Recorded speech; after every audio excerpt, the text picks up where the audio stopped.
all, for inviting me and giving me this chance to talk. By living a creative life, I am thinking more of like along the ideas that you're all creative people, or creatives as we're often referred to. Myself, I have a background in primarily academic drawing and painting, which I then have been able to expand to world of design, visual art, music, performance, installation, interactive media. I mean, if I give you a list of all the creative jobs I had, it would be a long, long list. Somehow it all comes back to drawing for me. So let's talk about some of the components that make being that makes us be creative people, and how we work and how we put together ideas. So let's start off with I'm going to switch to my view. So as a group of makers, builders, and designers, I want to talk to you about something I'm sure you are all familiar with on some level, and that's the creative process. So what are the components of being a living, working artist, whether that means professionally or just maintaining a sustained studio practice? So knowing what you need to know, even when you don't know you need to know it yet. Yeah, you'll find a lot of times you have to bring all your skills when you're working. It's definitely true with the BFA program, and as well as professionally. We all have our own individual strengths, whether that's working with a particular medium or technique. I imagine at some point what has led you here is you realizing that you were good at something and wanting to pursue that further. I personally realized real quickly I was really good with crayons and scissors, not so good with the basketball being thrown at me. So I was like, all right, this is my safe spot. Let's go here. When as a child. So I found that working as an artist today can require a lot of skills that go beyond what might be traditionally considered those of an artist. You might be good at coding, composing music, editing video, or even practical applications like gardening, textiles, interior decorating. I think a lot of the working artists that I know today start out in other professions altogether and found ways to use those previous skills as part of their current creative process, including backgrounds in professions such as anthropology, physical training, even mathematicians, finding ways to bring that into their creative process. As a multidisciplinary artist myself, I'm often pulling from my skills as a painter and as a musician, along with my background in design and time-based mediums. I'm often required to pull from multiple skill sets at once when working on a project. This can include photo retouching, audio engineering and production, printmaking, sculpting. I definitely have a way of just not drawing the borders of where things should stop and just keep building and adding. When I think back to my education as an undergrad, a lot of it was focused primarily with drawing, painting, and sculpting still lifes and nude figures. That was basically it. My technology stopped probably at 1870 in terms of what I was studying. But I still give credit to these skills as being the basis for my understanding of design and composition that I in turn adapted to a career in graphic design, web design, motion graphics. It's also what I drew upon while working on film, as an art director, or when creating practical effects. Even my sense of sculptural space that I use as a basis for my installation SoundWorks can be traced back to my ability to compose a still life. The relationship between forms and space. I tell this a lot because I teach a lot of foundation drawing and painting classes, and it all comes back down to the still life at some level. So many still lifes I've made in my life. The point is that you never know what skills you may end up needing down the road. So it's best to bring all that you got. Along those lines, it's important that you are continuing to push yourself to learn new skills. That, I imagine, is a big part of what may have drawn you to this program. You want to expand your repertoire beyond what you know to give a broader understanding. Lighting, storyboarding, layout, these are all examples of the types of skills that you may need working as an artist today. You have a wide set of existing skills, but want to know how to combine them or augment them. I just recently found myself working on a project that required me to learn some additional skills on electrical engineering, something I never thought I would need to know. And this is for the third or fourth time that's come up for me in a professional situation. So next thing you know, I'm like learning about all kinds of things. It's not a skill that I ever imagined I would need. But now here I am learning about like voltage biases and gain staging and soldering this and trying not to electrocute myself primarily. But again, it's a new skill beyond just drawing, beyond painting, that I suddenly had to develop in the process. Sometimes the skills are more practical, such as project management, which in a lot of cases comes down to time management. given all the time in the world, we could work on something until it reaches the level of perfection in our mind. But are you able to produce the best possible product to meet a week's deadline? I know that's often the biggest challenge for students and for professional artists. Do you have the experience of knowing what can and cannot be completed in that amount of time, or how to prioritize one item over another? You can have a grand list of 12 magical things you want to put into a project, but as that deadline approaches, are you able to make those decisions to go, nope, not those 12, these 10, nope, not those 10, these 7, nope, not those 7, these 4. We're getting these 4 things, and that's the project. And making and pulling that off. That's a skill, probably the most important skill. Knowing when and where to apply your skills is often the most important. One of the benefits of a formal education, besides the learning of materials and techniques, is learning how to apply them. Most of the courses in our programs are presented as challenges, as creative problems for you to solve. The new skills you may be learning might be just learning how to work. There's also developing your existing skills. There's no time to settle where you are at. No matter what your skill level is with any one medium or technique, it's important that you stay disciplined and continue to practice and develop. It's a muscle. It's physical. Being an artist requires a constant dedication to improving your craft. In essence, you are a lifetime learner. I remember at one point in the later years of undergrad, I was enrolled in a figure drawing class, and another student not in the course asked me if I was taking the course again because I had been bad at previously. This was maybe my 4th or 5th time taking figure drawing. And I told him, no, it's because I'm that good. It's just a matter of continuing to push yourself and exercise and practice. Whatever your craft is, you need to stay dedicated to practicing, developing, improving, expanding where your skills can go. You need to stay ambitious. That's with our skills. Then combine that, we have to work in some of our ideas and concepts. That's the other part of it. So yeah, we need to, one of the most important components of making art is what we intellectually and emotionally bring to it, our concepts and ideas. Where does our inspiration to create come from? So sometimes inspiration can be straightforward and it comes from a client. You might find yourself working as part of a team, fulfilling a single role in a project. You will need to understand what it is that's being asked of you and how to bring it to life. This can be a client leaning on you and your mastery over craft to perfectly render their vision. This could also mean a lot of interpretation on your part as you go beyond what the client says they need and what it is you know they actually need. That happens a lot of times when I'm working with commercial clients, and they'll say, this is what I want. And I'll be like, there's a reason why I have the degree in aesthetics and you don't. Let me work this out for you. And usually I'll come back with an approved version of their idea, and they'll almost always go with what I say. It's also very common to be inspired by other art and artists. This could be illustrations, movies, video games, paintings, music, dance. Maybe it's a particular artist. I know I definitely had artists that I was a fan of when I was younger that inspired me to want to continue. It could even be a specific piece. I've had single pieces of music or a single painting that would be the inspiration behind my work for years at a time. It's important that you're always keeping your eyes and ears open, experiencing the works of other creative minds.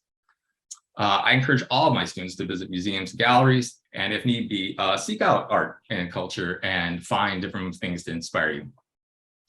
There's also what's come before. Whether you were looking at specific examples from art history or history in general, there's so much to be pulled from the past. Understanding where we've come from as a society can help us to better interpret and understand the context of our contemporary world. The more that I learn from history, the better I understand the context of what I'm doing, how it fits in with tradition, how it fulfills a certain level of inherent expectations from an audience. Yeah, the more you know, the more you know. Also, there's your personal experience. Beyond all that comes from what you have lived yourself. We each have our own unique story, and within are countless sources for ideas for projects. This could be simple anecdotes such as something that we experienced in school as a child. Maybe it's a book that you read or a place that you traveled to. I remember at one point in my career where I created a series of paintings that focused on airplanes. It's like commercial planes landing and taking off. Where in a number of these compositions, I had placed, so it's like a vertical composition, and I placed the ground very low with most of the painting being made of this negative space of just sky, kind of getting this ethereal feeling to it. And it wasn't until some months into this project that I went back to visit some family in my hometown, and where I'm from is central Illinois, which is flat land in every direction, flat corn as far as to the horizon. And driving through this, I realized that I've been recreating this landscape in my compositions, where it's like all ground and then sky. So it came from, yeah, it was a very, like a light bulb going off in my head when I realized, like, this is what I've been doing. So, you know, you'll pull from all kinds of experiences when you're making your work. So our skills and ideas in hand, the question then becomes, what form does the work take? So let's go to putting it all together. Right. There we go. So yeah, so what does the what form does the work take? So first, as we start to make the work, there's a design process. When it comes to physically making the work, the first step should always be the design process. This is your chance to think out loud, as it were. This can come in the form of sketches, notes, storyboarding. I'm a firm advocate of keeping a sketchbook handy so that you can work out ideas as they come to you. Trying out things quickly on a piece of paper can give me an assessment of what may or may not work early without needing to go through the actual steps of production. This process often includes a lot of research as well. I have a tendency of wanting to uncover every aspect of the subject until I feel that I've reached some level of mastery of it before I begin to whittle it down to just the components that I need to design my project. Then there's also the production. What form will our work come in, and how do we make it, like physically? Keep in mind that this may result in you pulling upon a number of your skills, as well as potentially learning new ones along the way, hence my electrical engineering. Consider, is this going to be a mass-produced publication print, or an animation for the internet, or a unique painting created by hand? A lot of the decision-making that goes by production comes out during the design stage, but then you also need to physically make it. Given the interdisciplinary nature of my working process, deciding on the form and means of production can sometimes be quite a challenge. For example, I could compose a sound piece, whether this takes the form of spoken text, or a form of music, or even something abstract. I could then choose to perform this myself in public somewhere, or stage performance where others would act it out. I could also offer it as a fixed recording, such as vinyl LP or a digital download, which then leads to the design of the artwork and you know, anything related to that. I could also use it as a component in a video, such as a soundtrack, or it could be the main focus, such as a music video. I could also change the format of the audio altogether and have it be as a component in an installation piece that then invites the viewer to interact with it in both physical space and time. And I've had a piece where I had a bunch of like little antique tape recorders all going off, and as you walked, you experienced it. Yeah, I mean, I would run through a similar set of options if I was creating a series of images or composing a video. What form makes sense? And then once we have the product, it then becomes a question of marketing. We generally consider marketing to be in terms of consumerism, selling a product, but at its essence, it really just comes down to how to make an audience aware of your work. Are you going to promote your work online or through some form of print mailer, or will you use some type of guerrilla marketing? In my career, I've had the opportunity to work in marketing in a number of ways, such as one of my first design jobs was to design a giant banner to cover the entire front of the New York Stock Exchange. So it's like 70-foot by 30-foot banner I had to make. I've also used stickers pasted in the bathroom of bars, you know, to spread a client's message. It really can come in any number of ways. It really just comes down to knowing what your product is, whatever it is you're creating, and then knowing who your target audience is going to be, and then getting your product in front of that audience by whatever means. Which brings us to our next topic, which is purpose. So why are we doing any of this? You know, being creative often means going beyond the beaten path. It involves risks. You know, I'm sure at some point, you know, as you're being creative and your parents are like, don't you want to get a job as a lawyer or a doctor or something like that? I never had to suffer that. My parents were always like, how's your painting? I'm like, but maybe I love it. And you're like, where's your painting? They're still like that now. How's your painting? I'm like, all right. So first, when we're thinking the purpose, we have to consider like maybe who's our desired audience. So let's start by asking who this audience is. Who are we making this work for? Is your intention to illustrate a series of graphic novels for young adults, or compose a book of stage photographs to be published and sold to an appreciative clientele of avid photography lovers? Depending upon the client, the desired audience can be a range of people of all ages and backgrounds.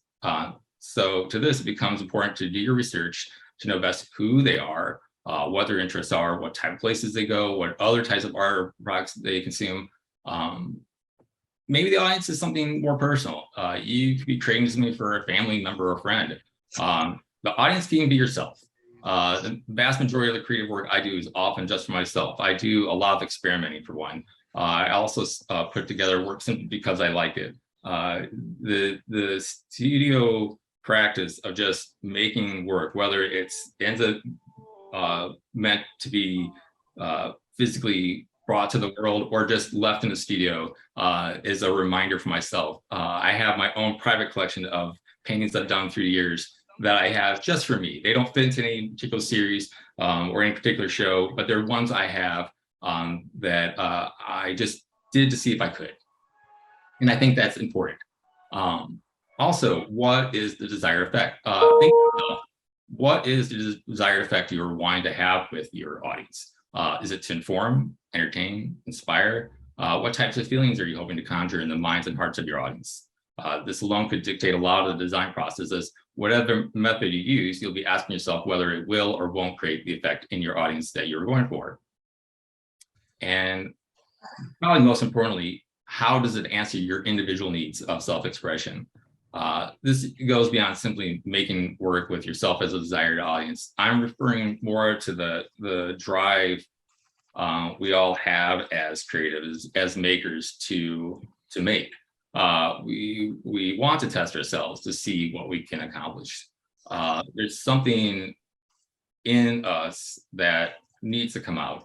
And on some level, there's an emotion that is going to manifest itself in the real world one way or another. And probably making art is the healthiest way we can be expressing ourselves. So, it's a chance to channel that. I can have a lot of reasons for making the art I do, but often it comes down to an intuitive level, of an emotional level of what I feel is right. There's all the components in there. There's all the skills, all the techniques, all the training, all the references, all the culture, all the ideas, all there. But ultimately, it's the way my brain creatively puts all those components and rearranges them and puts it out, that ends up being what happens and why it has to happen. I make the work I do because it is essentially who I am. Yep. That said, I hope to encourage you all to do what you do and to continue making the work you do. I know the BFA, for myself going through and getting a BFA, it was very helpful for me to be able to learn the process of combining all those elements, to work it through, to be able to create projects, to have deadlines, to build up a body of work, be able to present it to peers, to get their feedback, to have their response from classmates and instructors. It helped me build work that came down beyond just an interest or hobby, but to take it to a professional level that I was able then to create a career that's constantly evolving and unfolding. So that's what I got. Great. Hopefully there'll be more along the way.